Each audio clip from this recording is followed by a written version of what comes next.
ao Decanter Talks. Esse é um projeto novo da Decanter, onde nós vamos receber, ao longo dos próximos meses, diversas personalidades do mundo do vinho, para falar um pouco mais sobre a história, a cultura, os estilos de vinho de cada região, as suas peculiaridades. E para esse primeiro episódio, eu tenho aqui ao meu lado nada menos do que Anselmo Mendes, um dos maiores enólogos portugueses, o grande especialista do vinho verde, da uva Alvarinho.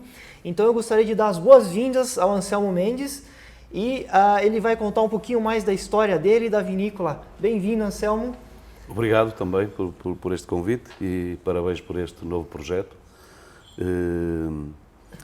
E por ser ainda o primeiro a estar aqui convosco. A Decanter para mim é como se fosse uma família e já faço parte desta família há 22 anos. Muito bem, realmente a Decanter é a importadora aqui do Anselmo Mendes, a importadora oficial aqui no Brasil já há muito tempo, é um dos primeiros produtores que nós tivemos aqui no Brasil. Então, Anselmo, conta um pouquinho da sua história, como você começou essa trajetória no mundo do vinho. Você nasceu na região do Alvarinho, né? Eu nasci mesmo no meio das videiras, no meio do Alvarinho. Eu nasci em Monção e desde pequeno que vivi sempre a agricultura, e o vinho. Os meus pais são agricultores, os meus avós, bisavós, portanto, toda a família sempre esteve ligada à agricultura. E eu, na verdade, quando era pequeno, bem pequeno, com pouco mais que 7 anos, o meu sonho era ser agricultor. Bom, e depois ganhei eu aos 12 anos já fazia poda, já podava as videiras. Já ajudava na lavoura, no plantio das uvas, no cultivo? No cultivo. A minha família não engarrafava, eram fornecedores da cooperativa. Eu fui o primeiro a transformar a uva e fazer engarrafamento. Mas eu formei-me em agronomia, depois fui em Lisboa, e depois fiz tudo o que tinha a ver com tudo, não tudo, ainda continuo a estudar sempre, mas depois fiz tudo que tem a ver com enologia. Sim. O senhor foi consultor de muitas vinícolas, tanto na região do vinho verde, no Minho, como também algumas outras regiões de Portugal, certo? Foi, contando assim de uma maneira breve. Sim. Eu trabalhei numa empresa, que era a Vinhos Borges, durante 10 anos, a tempo inteiro, mas durante esse período, com a autorização deles, eu comecei a desenvolver alguns projetos na região, que hoje é a região do Alvarinho, Monção e Melgaço. Ajudei alguns produtores pequenos e foi aí que começou, estamos a falar a partir de 1990, comecei a apoiar alguns produtores e a desenvolver projetos. E também, ao mesmo tempo, comecei a fazer as minhas experiências com o Alvarinho. A primeira foi em 87. Logo que acabei o curso, eu achava que o Alvarinho, e acho que o Alvarinho é uma grande casta do mundo, ao nível das grandes castas brancas do mundo, e achava que se fermentasse em madeira poderia ainda atingir um nível mais alto. Mas pronto, não sabia. Tinha a teoria, mas não tinha a prática. E ia comprando com o pouco dinheiro que tinha, comprava umas barricas e todos os anos fazia uma experiência com as uvas dos meus pais. E durante 10 anos fiz essas experiências até aparecer o Muros de Melgaço. Quando eu começo o projeto, em 97, nós comprámos uma pequena propriedade, 2,5 hectares, e começámos a fazer vinho debaixo de casa, artesanal. Sim. Fizemos as primeiras 2.400 garrafas. Que foi exatamente o Muros de Melgaço, né? O primeiro, que é fruto dessa experiência. Essa garrafa aqui, é uma garrafa muito particular, né? De onde que veio a ideia dessa garrafa, Anselmo? É um formato bem único, né? Olha, eu primeiro nunca tive na altura, nem era impensável ter equipas de marketing ou de estudo dessas, mas eu estava muito focado na parte técnica, o estudo da fermentação em madeira. E quando resolvemos arrancar com o nosso projeto, com esses 2,5 hectares, em Melgaço, numa encosta, em patamares, pronto, a primeira coisa, que garrafa? Eu escolhi esta garrafa numa Vinexpo em Bordeaux, porque achei que a garrafa era elegante, que condizia com o Alvarinho. O Alvarinho é uma variedade que produz um vinho muito sui generis, muito elegante, fino, e eu achava que tinha que ser uma garrafa também. E na altura não foi fácil, porque um jovem que começa a fazer vinho fermentado em madeira, que era quase heresia, e que escolhe uma garrafa que não tinha nada a ver com o que se usava, foi provocador e pronto. Mas nós tivemos sempre esta postura de alguma irreverência, sim, até os dias de hoje mesmo, dentro de uma própria região que tem um nome que é difícil, que é vinho verde, as pessoas não entendem bem o que é. Sim. E nós mantivemos sempre, por experimentação, por querer fazer coisas novas, tornámos-nos quase um enfant terrible da região, né? Agora o senhor mencionou o nome do vinho verde, né, que é um nome difícil talvez para as pessoas compreenderem um pouco. O que o senhor acha desse nome, de onde que ele veio e qual seria a influência dele hoje, propriamente no comércio, no mercado dos vinhos da região? Sim, acima de tudo, é um nome enigmático, não é? Porque verde dá logo a sensação que parece que é feito de uvas verdes, não é? Sim. Ou uvas que não têm maturação. E a região tentou arranjar uma forma de explicar isto. Como é que vamos explicar esta coisa do verde? Não é? Então explicaram de uma forma simples, dizendo que o vinho se chamava verde porque a região é verde. Realmente a região é fresca, é uma região que tem uma paisagem bastante verde, mas não tem nada a ver com isso.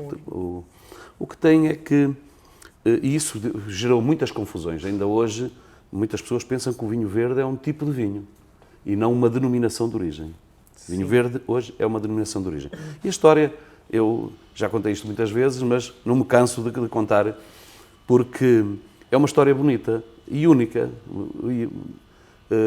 Nós, como sabem, na Europa fomos romanizados. Os romanos entraram, eles traziam com ele a vinha e as nossas vinhas eram baixas. Acontece um fenómeno que começou a partir do século XVI com as descobertas portuguesas e a navegação portuguesa, que chegou à América e levaram o milho para a Europa, o milho e a batata. E porquê é que levaram? Porque viram que era algo que produzia bem e na Europa havia muita escassez de alimentos. Comia-se muito, era castanha e havia muita escassez mesmo. E então a batata teve um percurso diferente, mas o milho teve muito a ver com esta história do vinho verde. Porque o milho vai para a Europa no século XVI, mas cultivado intensamente só no início do século XVIII e na região do Minho, que foi onde ele se adaptou melhor, porque é uma região que tinha mais água. Pronto. Na altura não havia estas regras artificiais. E então, o que é que acontece? Acontece um fenómeno fantástico, é que nós tínhamos já um milho, mas era um milho europeu, um milho uma haste muito pequenina, não produzia quase nada. E este milho produzia imenso. E então começou a haver muito pão, porque faziam pão do milho, e começou a haver muito alimento para criar animais, e a população em 50 anos duplicou. A população dessa região do vinho verde. E duplicou e, portanto, havia mais pessoas, era preciso mais comida e era preciso mais vinho, mas a terra era escassa. Então, obrigaram as videiras a vir para as bordaduras dos campos, porque era preciso plantar milho para comer, não é? E então, como é que nós, com menos videiras, vamos conseguir produzir mais vinho? Como a videira é uma trepadeira e nas bordaduras dos campos existiam árvores, como os freixos, choupos, plantavam junto a uma árvore 5 ou 6 videiras e elas trepavam subiam pelas árvores e enchiam-se de uvas e produzia imenso. Só que acontece o aparecimento de um vinho novo. Que vinho era esse? Era um vinho que, pelo facto de as uvas as folhas da videira coabitarem com as folhas das árvores, as uvas não amadureciam e ficavam verdes, ficavam com pouca maturação, com um grau alcoólico baixo e com uma acidez extrema. Alguém dizia, um agrónomo da altura dizia que era preciso 2 a segurar e 1 a dar, portanto era muito difícil. E portanto aparece um novo vinho, que eu costumo dizer que o vinho verde é um acidente que tem 3 séculos e meio. Foi um acidente cultural da cultura das videiras, não é? Mas isto foi muita engenharia, não é? Sim. Conseguir produzir com poucas videiras tanto vinho, Sim. porque o vinho era o combustível da altura. Sim. E, portanto, as uvas não amadureciam, o vinho era muito áspero e passou-se a chamar verde. Sim. Portanto, essa é a história E verdadeira. esse sistema de se plantar essas videiras coabitando com as árvores, ele perdurou durante muitos e muitos anos até relativamente recente. Ainda né? hoje existe o chamado enforcado. Enforcado. E acho que deve-se manter para a história, porque digamos que a história é esta: a vinha era baixa, princípio do século XVIII até meados do século XX, e tinto, porque houve depois também uma mudança, que foi no século XX a mudança de tinto para branco. As vinhas tornam-se altas, em várias formas também. Só para dizer que hoje a região onde o Alvarinho, a região Monção Melgaço, que é a região do Alvarinho, não adotou esse sistema, porque tinham uma cultura muito antiga da vinha e do vinho. Portanto, eles já exportavam, foram os primeiros a exportar vinho tinto para a Inglaterra no século XIV. Então, como essa cultura era muito forte, eles recusavam-se a meter as videiras nas árvores, porque achavam que aquilo ia dar pouca qualidade. Sim. E então fizeram latadas, coisas assim, Latadas. e parral também, como ainda existia aqui há bem pouco tempo nos vinhedos do Brasil, do Vale dos Vinhedos. Sim, e ainda existe muito, muito, né? Ainda existe algum. As latadas. E, portanto, como era uma região, esta região que era chamava-se Monção, os vinhos de Monção, até se chamavam vinhos maduros de Monção, para distinguir dos outros. Dos vinhos verdes. Dos verdes. Dos verdes. Portanto, e este enigma deste nome ainda hoje se mantém cheio de histórias, não é? E eu acho que vale a pena contar a história verdadeira. Eu sei que hoje precisamos de clichês, não é? Porque é que é verde, porque a região é verde, é mais fácil de explicar, não é? Mas não é verdadeiramente aquilo que aconteceu. E o que aconteceu foi mesmo único, ou seja, esta mudança e o aparecimento, aquilo que eu chamo esse acidente, que tem 3 séculos e pouco, esse acidente que se chama vinho verde, é uma história que eu considero única e bonita. Este, particularmente, é um vinho que eu gosto muito, Muros Antigos Alvarinho, e ele tem um outro vinho que você produz que eu gosto muito também, que é o Contacto. Basicamente, eles vêm de solos diferentes e isso poderia ser considerado, então, meio que uma experiência de como a Alvarinho produz em diferentes tipos de solo, não é? Exatamente. Nós começamos em Melgaço, numa encosta, nessa tal quinta. Sim. Desenvolvemos primeiro o Muros de Melgaço. Sim, o Muros de Melgaço. Depois surge o Muros Antigos. Tivemos necessidade de ter um alvarinho que não fermentado em madeira. Sim. Portanto, em vinhas de encosta e solos mais arenosos. Nós chamamos franco-arenosos. Mas pronto, são solos mais porosos, que têm mais dificuldades nos verões quentes. O Contacto nasce na Quinta da Torre, a 20 km, noutro tipo de solo, num solo mais de aluvião, mais sedimentar. Sim. Em que tem mais argila, maior capacidade de retenção para a água, tem pedra rolada. E, na verdade, os 2 vinhos são fruto do nosso percurso. Sim. O nosso começo em Melgaço, em que são mais encostas, mais vinhas de encosta, e depois em Monção, na Quinta da Torre, com solos mais sedimentares, mais de aluvião, e é aí que surge o Contacto. O Contacto, por seu lado, também tem uma característica um pouco diferente. Como quando nós começámos, como as uvas tinham mais acidez, nós começámos a estudar a maceração pelicular, o contacto com as películas, por isso é que se chama Contacto. Sim. E fizemos maceração.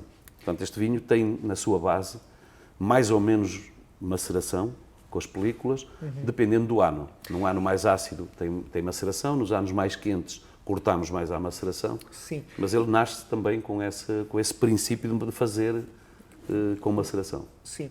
E no caso do Contacto, essa maceração ela é feita antes da fermentação? Antes da fermentação. Basicamente antes da fermentação. Nós desengaçamos, as uvas são esmagadas e vão para uma cuba de inox e permanecem a 12 graus durante 12 horas. 12 horas. Depois é prensado e clarifica e fermenta nas cubas.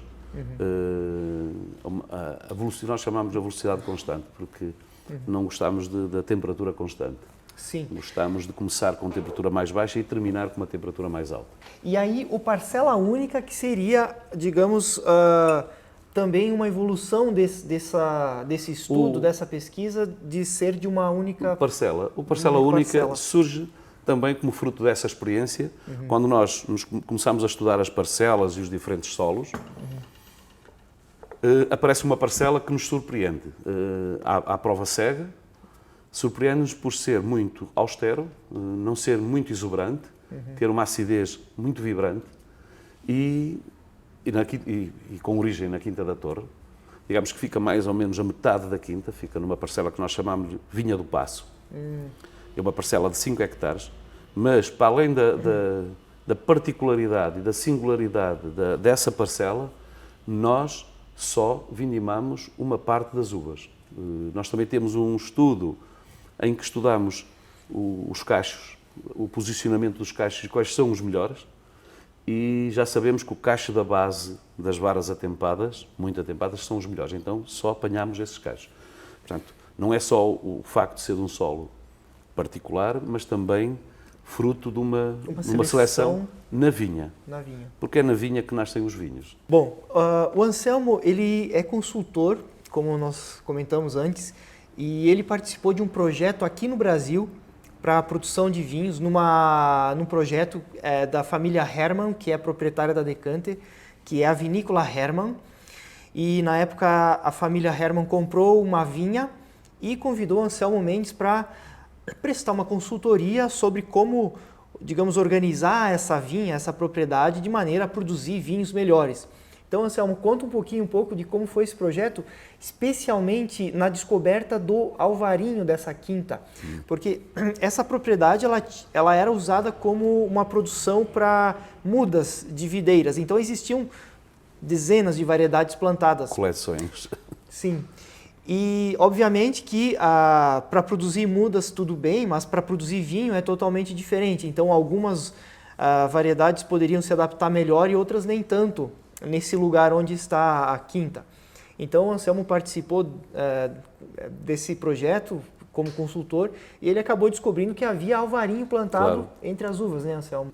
Eram imensas castas, portuguesas, tudo. Ali era um viveiro. E quando chegámos, elas estavam marcadas no topo das vinhas e tinha Gouveio. Olha, Gouveio. Adolá, isto não é Gouveio, isto é alvarinho. Era meio hectare de alvarinho e fizemos o primeiro alvarinho e eu fascina-me ainda bastante a possibilidade que o Brasil tem de fazer grandes vinhos, porque é um país imenso, tem boas condições para fazer vinho, não só espumante. Espumante hoje, eu penso que já todo o Brasil respeita o espumante brasileiro, né? E o mundo também. Eu acho que os vinhos tintos que ali se produziam não foram ainda bem entendidos, eu confesso. Sim. Não, mas tinham muita. Eu achava que eram vinhos com frescor, com muita fruta, com grande potencial. Isto para dizer que o Brasil tem, como se diz em Portugal, tem muitas pernas para andar, não é? O senhor vê alguma similaridade de terroir entre essa parte, particularmente a Serra do Sudeste, e a região dos vinhos verdes? Algumas na questão de clima, de solo? Ao nível do clima, os solos são muito bons. Os solos têm ali alguma dificuldade. Aliás, nós na altura descobrimos que havia ali um problema. As raízes iam nesta profundidade e depois viravam. E porquê? Porque havia uma camada onde havia muito alumínio. E, portanto, o alumínio era tóxico. E elas ali já não especialmente num solo mais ácido, como é o caso. Como é o caso. Portanto, são solos que precisam de correção, precisam de algum trabalho. A questão climática permite o repouso vegetativo, bem feito. Digamos que há algumas semelhanças, até porque a amplitude térmica também existe. E a chuva, porque a gente fala muito do excesso de chuvas em várias regiões aqui no Brasil. O senhor acha que realmente esse é um problema real e como isso poderia ser contornado? E onde ele foi mais, e onde eu também colaborei desde o início, foi em São Joaquim, quando foi com a Quinta da Neve. Sim. E aí nós notámos que 2.000 milímetros, 2.200 milímetros por ano É muita coisa. é muita coisa. E o problema não é só ser os 200 milímetros, isso é um valor médio. O problema é que chovia muito durante o ciclo. O ciclo da videira. E chovia muito na parte da parte mais sensível, que é a parte da maturação e da colheita. Né? Sim. E, embora em Pinheiro Machado chove bastante menos, não é? Eu penso que anda mais ou menos como no Minho, 1.000 e poucos milímetros, Sim, à volta disso, algo 1.200, como 1.300 milímetros. E a distribuição até é melhor que no Minho, porque por vezes durante o ciclo é preciso água, não é? Mas eu acho que aquela região tem muito potencial, tanto que hoje também plantam lá oliveiras. Sim, já temos que plantio. Que não está muito dissociada da vinha, não é? Exatamente. Onde há bom vinho, há bom azeite. Não Exato. é muito... Mas é um local com muito potencial e claro que não tem vantagens em relação, por exemplo, à nossa região. Uma das vantagens é aquela distribuição da água, talvez melhor. Negativo é que nós, durante a vindima ou na parte final da maturação, não temos Aquela chuva que atrapalha. E isso permite, por vezes é determinante. Sim. Mas também é preciso escolher as castas, se são mais precoces ou mais tardias. Claro. Isso ainda é um trabalho que ainda é preciso Exato. apurar o mais. Sim. Né? Eu gostaria muito de fazer um brinde aqui com o Anselmo, então não pode faltar um dos vinhos dele. Eu vou abrir aqui uma garrafa talvez do vinho mais Muros emblemático dele, que é o Muros de Melgaço. Enquanto você abre isso, eu resumo em poucas palavras como é que este vinho nasce. De 87 até 97, eu fui fazendo umas experiências com fermentação em madeira. Fiz muitas asneiras também. Estudei diferentes origens de madeira, diferentes tamanhos e por aí fora. E depois, em 97, comprámos uma pequena propriedade, 2,5 hectares, e em 98 foi a primeira safra. 98, a primeira safra. Lembro-me bem que comprámos 10 cascos de 225, nós começámos com cascos de 225. E esse percurso fomos aprimorando o vinho até hoje, e hoje já fermentámos em barricas de 400 litros, usadas, Sim. que são do Parcela Única. E no começo eram barricas novas? Eram barricas novas. 100%, Depois fui 100% percebendo, do vinho? 100% novas. Depois fui percebendo que as barricas, até de uma maneira muito engraçada, como as barricas eram caras e o dinheiro era escasso, Sim. percebemos que no segundo ano de fermentação e terceiro ano havia bom comportamento, e daí começámos a perceber que as barricas usadas podiam ter também um papel menos... E depois a tosta. Hoje nós já sabemos a floresta de onde vem, que é para todos os nossos vinhos que fermentam em madeira, o Parcela Única, o Curtimenta, o Muros de Melgaço, e fazemos a fermentação total na barrica usada, com as borras totais. Sim. Com as borras totais. Muito bom. É realmente saúde. Esse é um vinho realmente que eu amo. É um vinho incrível. Então, basicamente, o vinho verde, ainda hoje, grande parte da produção, né, Anselmo, são de vinhos correntes de digamos, de uma qualidade, vamos falar, básica. Sim. São vinhos bem feitos, adamados. Isso quer dizer... com gás, não é? Isso quer dizer algum açúcar residual e aquelas bolinhas que nós vemos quando servimos na taça, que são um resquício de gás carbônico que serve para dar um frescor a mais para o vinho, né? Os vinhos do Anselmo não tem nada a ver com isso, são vinhos sérios, mesmo os vinhos de entrada, nós já temos aqui um vinho num patamar elevado, mas mesmo os vinhos de entrada, eles vão guardar secor, uma boa estrutura, uma finesse, uma elegância. Então não são vinhos que têm gás, não são vinhos que são adocicados de forma alguma, são vinhos secos, com acidez vibrante, aromas cítricos, minerais, vinhos muito gastronômicos. Vamos fazer um brinde também à Decanter, a todo o trabalho que tem feito, e especialmente com os nossos vinhos. Nós estamos muito gratos pelo bom trabalho, e também obrigado ao Tiago, um agradecimento especial também ao Adolá e à família Herman, e a toda a vossa equipa, que são fantásticos. Obrigado. E que fazem um trabalho que eu acho muito bom. Gostam do vinho. Muito obrigado, Anselmo. Um grande prazer estar aqui. Com esses vinhos, o mínimo que a gente pode fazer é um bom trabalho, porque realmente são maravilhosos. Obrigado mesmo. Mais uma vez. Saúde. Obrigado.